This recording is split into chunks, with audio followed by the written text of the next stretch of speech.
सुरक्षा रक्षक मंडळ भरती 2025 महाराष्ट्र। नमस्कार विद्यार्थी मित्रांनो, तुमच्यासाठी अतिशय आनंदाची बातमी घेऊन आले। तर पहा, सुरक्षा रक्षक मंडळची जे विद्यार्थी मित्रांनो येणाऱ्या दिवसामध्ये भरती निघणार आणि या संदर्भात जे विद्यार्थी मित्रांनो जी.आर. त्यामध्ये आला की सुरक्षा रक्षक मंडळचा की त्यामध्ये मोठा बदल त्या ठिकाणी करण्यात आला ग्राउंडमध्ये, त्याचबरोबर वयोमर्यादामध्ये उंचीबद्दल याबद्दल। ठीक आहे, तर या संदर्भात जे 27 मार्चला जे जी.आर. सुद्धा आलेला एक लक्षात ठेवा। आणि या भरतीला सिक्युरिटी गार्ड बोर्ड सुद्धा म्हटलं जाते आणि या भरतीसाठी शिक्षण फक्त 12वी पास लागते। महाराष्ट्रातील तुम्ही कोणत्याही जिल्ह्यातले असाल तर मुलं मुली या भरतीमध्ये फॉर्म भरू शकता। आणि ही सिक्युरिटी गार्ड बोर्डची जी भरती आहे, सुरक्षा रक्षक मंडळची जी ही भरती आहे, हे संपूर्ण महाराष्ट्रासाठी जे हे भरती निघत असते। 2020 ला जे हे भरती आली होती, 2020 नंतर 2022 ला त्या ठिकाणी मुलांचं ग्राउंड घेण्यात आलं होतं। तर ही भरती जे विद्यार्थी मित्रांनो या भरतीमध्ये सिलेक्शन होण्यास जास्त चान्स आहे, कारण की या भरतीमध्ये लेखी परीक्षा नाही आहे। आपलं जे सिलेक्शन आहे हे ग्राउंडवर आपलं या ठिकाणी सिलेक्शन होणार आहे, एक लक्षात ठेवा। ठीक आहे, आणि तुमचं जर सिलेक्शन झालं तर पगार तुम्हाला 21,000 प्लस या ठिकाणी पगार भेटणार आहे सुरक्षा रक्षक मंडळ या भरतीमध्ये। ठीक आहे, तर ही भरती कधी निघणार आहे असे बरेच विद्यार्थ्यांचे कमेंट होते, तर याबद्दल सुद्धा आपण आजच्या व्हिडिओच्या माध्यमातून बोलणार आहे। आणि कालच्या व्हिडिओच्या माध्यमातून भरपूर मुलांचे असे मला कमेंट आले की सर यामध्ये ग्राउंडला म्हणजे किती टाइम या ठिकाणी असणार आहे, 1600 मीटर रनिंग झालं, गोळाफेक झालं, 100 मीटर झालं, याच्यासाठी किती टाइम असणार आहे, यावर एक व्हिडिओ बनवा असे बरेच विद्यार्थ्यांचे कमेंट होते। तर आजच्या व्हिडिओच्या माध्यमातून मी तुम्हाला याबद्दलच सांगणार आहे। तर आजचा व्हिडिओ खूप महत्त्वाचा होणार आहे, व्हिडिओ शेवटपर्यंत बघा आणि व्हिडिओला आताच लाईक करा। नमस्कार विद्यार्थी मित्रांनो, माझी नोकरी कॉर्नर यूट्यूब चॅनलवर मी गोपाल अनखळे तुमचं सर्वांचं सहर्ष स्वागत करतो। तर मित्रांनो, व्हिडिओचा थंबनेल बघून तुमच्या लक्षात आलं असेल की आपला व्हिडिओ कोणत्या टॉपिकवर होणार आहे।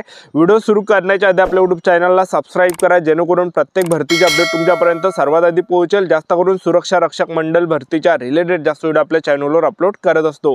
व्हिडिओ सुरू करण्याच्या अगोदर सर्वांना एक रिक्वेस्ट आहे, तुम्ही आपला व्हिडिओ कोणत्या जिल्ह्यातून पाहून राहिले, कोणत्या गावातून पाहून राहिले हे नक्की व्हिडिओ खाली कमेंट बॉक्समध्ये लिहा, जेणेकरून मला सुद्धा वाटणार आहे की आपला व्हिडिओ कोणकोणत्या जिल्ह्यापर्यंत पोहोचत आहे, कोणकोणत्या गावापर्यंत पोहोचत आहे। सुरक्षा रक्षक मंडळची जी ही भरती आहे 2020 ला ही भरती आली होती याच्या अगोदर। ठीक आहे, आणि 20 नंतर तेव्हा कोविडचा पिरियड त्यावेळेस होता आणि 2022 ला त्या सुरक्षा रक्षक मंडळ या भरतीचं ग्राउंड घेण्यात आलं होतं। ठीक आहे, आणि त्यावेळेस जर आपण पाहिलं तर त्यावेळेस काय व्हायचं की त्यावेळेस शिक्षण फक्त 7वी पास लागायची सुरक्षा रक्षक मंडळ भरतीमध्ये, आणि महाराष्ट्रातील मुलं मुली फॉर्म भरू शकत आहे। आणि त्याचबरोबर 10वी पासवर सुद्धा त्या ठिकाणी भरता येत आहे।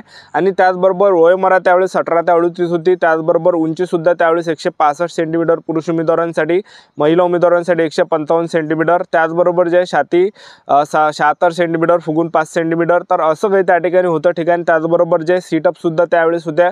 त्याचबरोबर 400 मीटर रनिंग, 400 मीटरच्या रनिंगसाठी 2 मिनिटांमध्ये आले तुम्हाला डायरेक्ट त्यावेळेस किती मार्क भेटत, 12 मार्क, आणि 10 सीटअप जर काढल्यात तुम्ही त्या ठिकाणी 10 मार्क, तर झाले हे 22। आणि त्याचबरोबर 8 मार्काच्या पुलअप्स त्यावेळेस व्हायच्या, तर टोटल 30 मार्काचा फिजिकल त्यावेळेस व्हायचं। पण आता सर्वात मोठा त्या ठिकाणी बदल झाला आहे सुरक्षा रक्षक मंडळ भरतीमध्ये, याबद्दलच बदल झालेला आहे।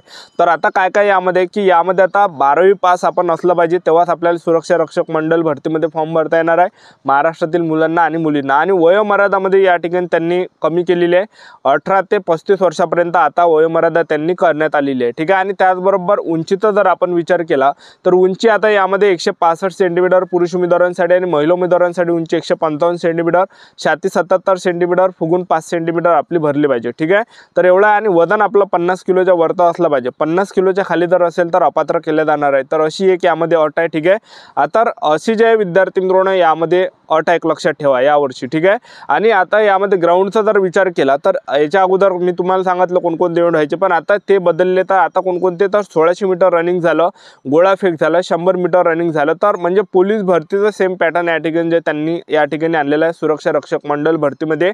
आणि ते भरती घ्यायला सुद्धा त्या ठिकाणी पोलीस सुद्धा त्या ठिकाणी असणार आहे, महाराष्ट्र पोलीस सुद्धा त्या ठिकाणी असणार आहे भरतीच्या वेळेस।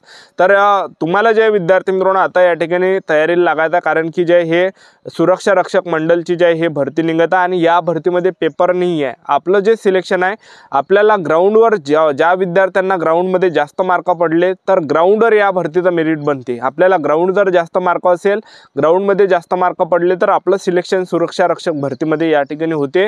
तर अशी यामध्ये सिलेक्शन प्रोसेस आहे, पेपर नाही आहे, यामध्ये इंटरव्ह्यू नाही आहे, तर ग्राउंडवर आपलं सिलेक्शन होणार आहे सुरक्षा रक्षक मंडळ भरतीमध्ये। पगार सुद्धा आपल्याला 21,000 रुपये यामध्ये पगार भेटणार आहे। ठीक आहे, त्याचबरोबर जे सुरक्षा रक्षक मंडळ भरतीमध्ये 12वी पास आपण असलंच पाहिजे, हे यामध्ये अट ठेवण्यात आलेली एक लक्षात ठेवा। ठीक आहे, आणि त्याचबरोबर सुरक्षा रक्षक मंडळ भरतीमध्ये आता हे 3 इव्हेंट या ठिकाणी आलेले, आणि याचबरोबर या भरतीचं जे विद्यार्थी मित्रांनो कट ऑफ हा अध्यक्षाजवळ जाणार आहे सुरक्षा रक्षक मंडळचा, आणि अध्यक्षापासून पासून जे तो कटाप या ठिकाणी शासनाच्या महाराष्ट्र शासनाच्या अंडर त्या ठिकाणी जो तो कटाप लावणं त्या ठिकाणी जाणार आहे। ठीक आहे, तर आतापासून आपापल्या तयारीमध्ये तुम्हाला लागायचं आहे। आता बऱ्याच विद्यार्थ्यांचे वारंवार एकच कमेंट होती की सर सुरक्षा रक्षक मंडल भरतीमध्ये ग्राउंड किती असणार आहे, तर आणि त्यासाठी टायमिंग किती असणार आहे, असे बरेच विद्यार्थ्यांचे कमेंट होते। तर मी तुम्हाला सांगून देतो, तर हे जे ग्राउंड आहे त्यांनी सांगितलं की पोलीस भरतीसारखंच होणार आहे म्हणून। तर यामध्ये 1600 मीटर रनिंग असणार आहे आणि त्याच्यासाठी 5 मिनिट 10 सेकंडमध्ये तुम्ही आले तर तुम्हाला 20 मार्क भेटणार आहे। 5 मिनिट 10 सेकंड ते 5.5 मिनिटापर्यंत आले तर 18 मार्क भेटणार आहे। 5.5 मिनिट ते 5.50 मिनिटे जर टाइम लागला तर तुम्हाला 16 मार्क भेटणार आहे। 5 मिनिट 50 सेकंड ते 6 मिनिट 10 सेकंड पर्यंत आले 14 मार्क। 6 मिनिट 10 सेकंड ते 6 मिनिट 30 सेकंड पर्यंत आले तर तुम्हाला 12 मार्क आणि 6 मिनिट 30 सेकंड ते 6 मिनिट 50 सेकंड पर्यंत आले 10 मार्क तुम्हाला भेटणार आहे। म्हणजे जसजसे तुमचा या ठिकाणी टायमिंग या ठिकाणी जास्त होणार आहे तसतसे कमी मार्क तुम्हाला भेटणार आहे। महिला उमेदवारांसाठी जर पाहिलं आपण 800 मीटर रनिंग मध्ये, तर महिला उमेदवार 800 मीटर रनिंग 2 मिनिट 50 सेकंड किंवा त्यापेक्षा कमी आले तर 20 मार्क भेटणार आहे। 2:50 सेकंड ते 3 मिनिट 18 मार्क भेटणार आहे। 3 मिनिट ते 3 मिनिट 10 सेकंड पर्यंत आले तर 16 मार्क भेटणार आहे। 3 मिनिट ते 10 सेकंड ते 3 मिनिट 20 सेकंड पर्यंत आले तर 14 मार्क भेटणार आहे। 3 मिनिट 20 सेकंड ते 3 मिनिट 30 सेकंड पर्यंत जर तुम्ही आलेत 12 मार्क भेटणार आहे। आणि त्याचबरोबर 3 मिनिट 30 सेकंड ते 3 मिनिट 40 सेकंड पर्यंत आले तर 10 मार्क तुम्हाला भेटणार आहे। स्क्रीनवर तुम्ही बघू शकता एक अंदाज त्या ठिकाणी तुम्हाला लागणार आहे। आणि 100 मीटरचा जर पाहिला आपण 11.50 सेकंड मध्ये तुम्ही रनिंग मारलीत 15 मार्क भेटणार आहे। 11.50 सेकंड पेक्षा जास्त व 12.50 सेकंदापेक्षा कमी आले तर 12 मार्क भेटणार आहे। 12.50 सेकंड व 13.50 सेकंदापेक्षा कमी आले तर तुम्हाला 10 मार्क भेटणार आहे। 13.50 सेकंड ते 14.50 सेकंड पर्यंत आले तर 8 मार्क भेटणार आहे। 14.50 सेकंड ते 15.50 सेकंड पर्यंत आले तर 6 मार्क भेटणार आहे। स्क्रीनवर तुम्ही बघू शकता अंदाज लागणार आहे। महिला उमेदवारांसाठी जर पाहिलं 100 मीटर धावणे तर 14 सेकंड किंवा त्यापेक्षा कमी आले 15 मार्क भेटणार आहे। 14 ते 15 सेकंड मध्ये आले 12 मार्क भेटणार आहे। 15 ते 16 सेकंड मध्ये आले 10 मार्क भेटणार आहे। 16 ते 17 सेकंड मध्ये आले तर 8 मार्क भेटणार आहे। 17 ते 18 सेकंड मध्ये आले तर 6 मार्क या ठिकाणी भेटणार आहे। 18 ते 19 सेकंड पर्यंत आले तर 4 गुण भेटणार आहे। आणि गोळाफेकचं जर आपण पाहिलं तर गोळाफेक मध्ये तुम्हाला 8.50 मीटर किंवा त्यापेक्षा जास्त फेकलात 15 मार्क भेटणार आहे। 7.90 मीटर ते 8.50 मीटर पर्यंत फेकलात 12 मार्क्स भेटणार आहे। 7.30 मीटर ते 7.90 मीटर पर्यंत फेकलात 10 मार्क भेटणार आहे। 6.70 मीटर ते 7.30 मीटर पर्यंत फेकला तर 8 मार्क भेटणार आहे। अशा प्रकारे आणि त्याचबरोबर महिला उमेदवारांसाठी गोळाफेक पाहिलं तर 6 मीटर किंवा त्यापेक्षा कमी जर फेकला तर 15 मार्क भेटणार आहे। त्याचबरोबर जे 5.50 ते 6 मीटर पर्यंत फेकला तर 12 मार्क भेटणार आहे। 5 ते 5.50 मीटर पर्यंत जर फेकला तर 10 मार्क भेटणार आहे। 4.50 ते 5 मीटर पर्यंत जर आपण फेकलात 5 मार्क भेटणार आहे। तर स्क्रीनवर तुम्ही बघू शकता एक अंदाज तुम्हाला या ठिकाणी लागणार आहे। तर अशा प्रकारे या ठिकाणी टायमिंग असणार आहे। ठीक आहे, रक्षक मंडलची जी ही भरती हे लवकरच जे तुम्हाला पाहायला भेटणार आहे, कारण की भरपूर जण जे ह्या भरतीला घेऊन जे आवाज या ठिकाणी उठवत आहे लक्षात ठेवा। ठीक आहे, तर येणाऱ्या दिवसामध्ये लवकरच हे सुरक्षा रक्षकची ही भरती निघणार आहे। तर आतापासून आपापल्या तयारीमध्ये लागा, कारण की सेम पोलीस भरतीसारखंच याचं ग्राउंड या ठिकाणी येणाऱ्या दिवसामध्ये असणार आहे। तर आतापासून आपापल्या तयारीमध्ये लागा। आपले YouTube चॅनल सबस्क्राईब करून ठेवा। वेळोवेळी अपडेट सुरक्षा रक्षक मंडल भरतीबद्दल देत राहणार। आजच्यासाठी इथंच थांबतो, भेटूया नेक्स्ट व्हिडिओमध्ये। जय हिंद, जय